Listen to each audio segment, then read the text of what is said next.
तो आज मैं आपको एक अनोखी रहस्यमय कहानी सुनाऊंगा। अगर आप चैनल पर नए हैं तो अभी सब्सक्राइब कर ले, क्योंकि यह मेरा दूसरा नया चैनल है। तथा कहानी पूरा देखे, अंत में एक अनोखा रहस्य छुपा है। धन्यवाद। तो सुनिए।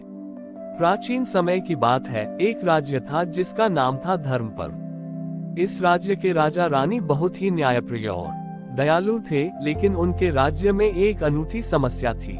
यहाँ की मिट्टी बहुत उपजाऊ थी, पर फसलें हर साल सूख जाती थीं। कोई नहीं जानता था कि ऐसा क्यों होता है। लोग बहुत परेशान थे और उनकी जीविका पर संकट आ गया था। राज्य में एक बहुत ही शांत और नेक दिल लड़की रहती थी, जिसका नाम था शिवांगी। शिवांगी का विवाह एक वीर योद्धा से तय हुआ था, लेकिन उसे चिंता थी कि अगर यही स्थिति रही तो उसका परिवार और गांव के लोग भूखे मर जाएंगे। एक दिन वह गांव के बाहर बैठी रो रही थी, तभी एक बूढ़ी साध्वी उसके पास आई। साध्वी ने शिवांगी से पूछा, पुत्री, तुम क्यों रो रही हो? शिवांगी ने उन्हें अपनी सारी समस्या बताई। साध्वी मुस्कुराई और बोली, तुम एक बहुत ही पवित्र आत्मा हो। तुम्हारी समस्या का हल हरितालिका तीज के व्रत में छिपा है। साध्वी ने उसे बताया कि हरितालिका तीज का व्रत सिर्फ अखंड सौभाग्य के लिए ही नहीं, बल्कि सच्ची भक्ति और निष्ठा से किया जाए तो ये प्रकृति को भी प्रसन्न कर सकता है। उन्होंने समझाया कि इस धरती पर एक राक्षस का साया है जो प्रकृति को हानि पहुंचा रहा है, और इस व्रत की शक्ति से ही उसे दूर किया जा सकता है। शिवांगी ने उस साध्वी की बात पर विश्वास किया और उसने हरितालिका तीज का व्रत करने का फैसला किया। उसने पूरे दिन निर्जला रहकर व्रत किया और मिट्टी से शिव और पार्वती की प्रतिमा बनाई। उसने पूरे दिल से प्रार्थना की, हे शिव पार्वती, यदि मेरी भक्ति सच्ची है तो कृपा करके हमारे गांव से इस दुष्ट शक्ति को दूर कीजिए और हमारी फसलों को बचा लीजिए। उसकी सच्ची प्रार्थना से भगवान शिव और माता पार्वती बहुत प्रसन्न हुए। उसी रात शिवांगी को स्वप्न में एक विशाल काली छाया दिखाई दी जो धरती की नमी को सोख रही थी। तभी भगवान शिव का त्रिशूल प्रकट हुआ और उस छाया को नष्ट कर दिया। जब शिवांगी सुबह उठी तो उसे बहुत शांति महसूस हुई। उसने देखा कि आसमान में काले बादल छाने लगे थे और जल्द ही मूसलाधार बारिश शुरू हो गई। यह बारिश कई दिनों तक चली और सूखी धरती फिर से हरी भरी हो गई। लोगों को पता चला कि यह सब शिवांगी के हरितालिका तीज के व्रत का ही चमत्कार था। उस दिन से हरितालिका तीज का पर्व व धर्म पर्व राज्य में एक नए उत्साह के साथ मनाया जाने लगा। यह व्रत केवल पति की लंबी उम्र के लिए ही नहीं, बल्कि प्रकृति और समाज की भलाई के लिए भी किया जाने लगा।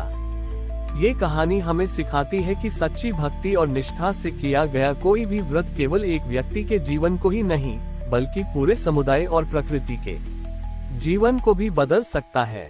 शिवांगी के व्रत के चमत्कार से धर्म पर्व राज्य में खुशहाली लौट आए। राजा ने जब ये खबर सुनी तो उन्होंने शिवांगी को राजमहल बुलाया और उसे सम्मानित किया। कुछ ही समय बाद शिवांगी का विवाह उसी वीर योद्धा से हो गया जिससे उसका रिश्ता तय हुआ था। उसका नाम था अर्जुन। अर्जुन ने भी जब शिवांगी के निस्वार्थ भाव और बहादुरी के बारे में सुना तो उसका सम्मान और भी बढ़ गया।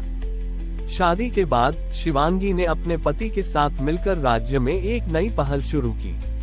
उसने एक प्रकृति सेवा दल का गठन किया। इस दल का काम पेड़ों को लगाना, पानी के स्रोतों को साफ रखना और पर्यावरण को सुरक्षित रखना था।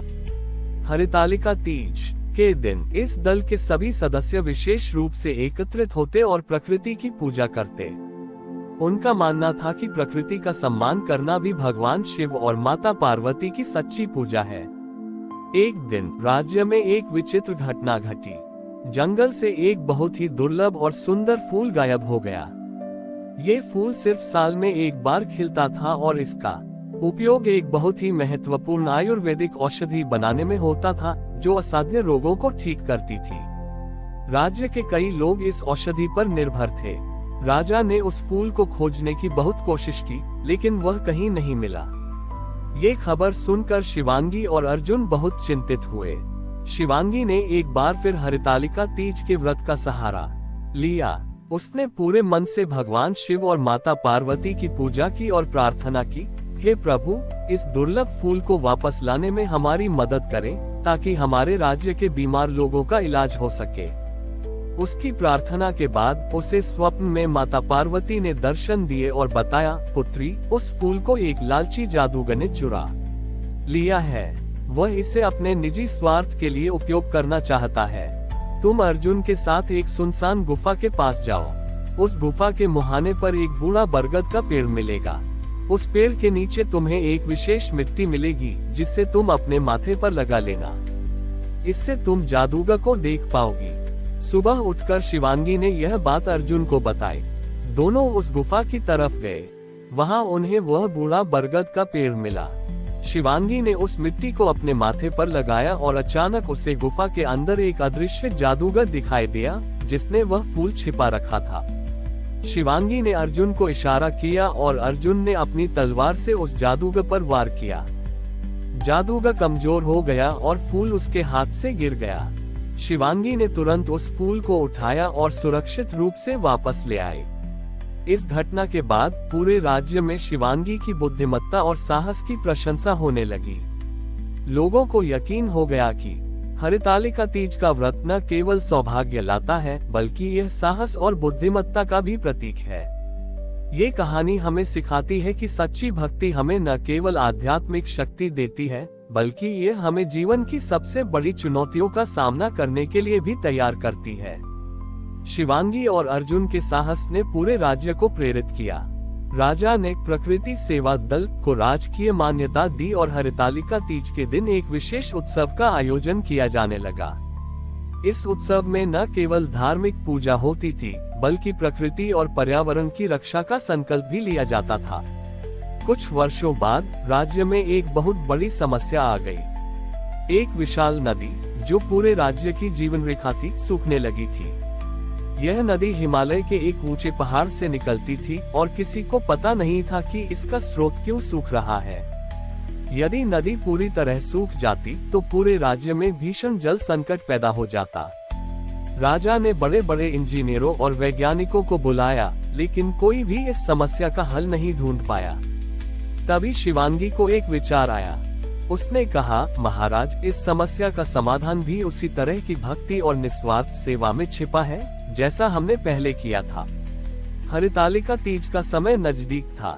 शिवांगी ने एक बार फिर सभी महिलाओं को बुलाया और उनसे कहा, हम इस बार भी हरितालिका तीज का व्रत करेंगे, लेकिन इस बार हमारा संकल्प नदी के स्रोत को फिर से जीवित करने का होगा। शिवांगी और राज्य की सभी महिलाएं, बुजुर्ग और बच्चियां भी नदी के किनारे गईं। उन्होंने मिट्टी से भगवान शिव और माता पार्वती की प्रतिमा बनाई। इस बार उन्होंने पूरे विधि विधान से पूजा की, लेकिन उनकी प्रार्थना में केवल एक ही कामना थी, हे शिव पार्वती, हमारी नदी को जीवन दीजिए ताकि हमारा राज्य फिर से समृद्ध हो सके। उनकी सामूहिक भक्ति और निष्ठा में इतनी शक्ति थी कि प्रार्थना के दौरान ही नदी की धारा फिर से बहने लगी। लेकिन इस बार एक और चमत्कार हुआ। नदी का पानी पहले से कहीं अधिक स्वच्छ और मीठा था। लोगों ने देखा कि नदी के बहाव के साथ साथ कई दुर्लभ जड़ी बूटियां और फूल भी बहकर आ रहे थे, जो पहले कभी नहीं देखे गए थे। पूरे राज्य में खुशी की लहर दौड़ गई। राजा ने शिवांगी को बुलाया और कहा, तुम्हारी सच्ची भक्ति ने केवल हमारे राज्य को ही नहीं, बल्कि प्रकृति को भी जीवन दान दिया है। तुम सही मायने में देवी का रूप हो। शिवांगी ने विनम्रता से कहा, ये सब मेरी नहीं, बल्कि हम सबकी सामूहिक भक्ति का परिणाम है। हरितालिका तीज का व्रत हमें सिखाता है कि निस्वार्थ सेवा और एकता से हम प्रकृति के साथ सामंजस्य स्थापित कर सकते हैं और बड़े से बड़े संकट को टाल सकते हैं। इस घटना के बाद हरितालिका तीज का व्रत शांतिपुर राज्य में एक वार्षिक उत्सव बन गया, जो न केवल वैवाहिक सुख के लिए, बल्कि प्रकृति के प्रति सम्मान और सामूहिक जिम्मेदारी की भावना के लिए भी मनाया जाता था।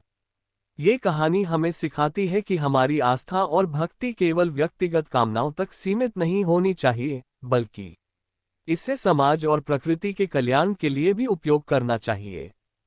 हरितालिका तीज का व्रत हमें यही संदेश देता है कि सच्ची भक्ति में हर समस्या का समाधान छिपा होता है। हमारी और भी आध्यात्मिक एवं अनोखी कहानियां देखने के लिए हमारे चैनल पर जाएं तथा धार्मिक एवं पौराणिक अनोखी कहानियां हमारे चैनल पर है। कृपया जाके देखें तथा हमारे चैनल को सब्सक्राइब करके रखें और वीडियो लाइक जरूर करें। धन्यवाद।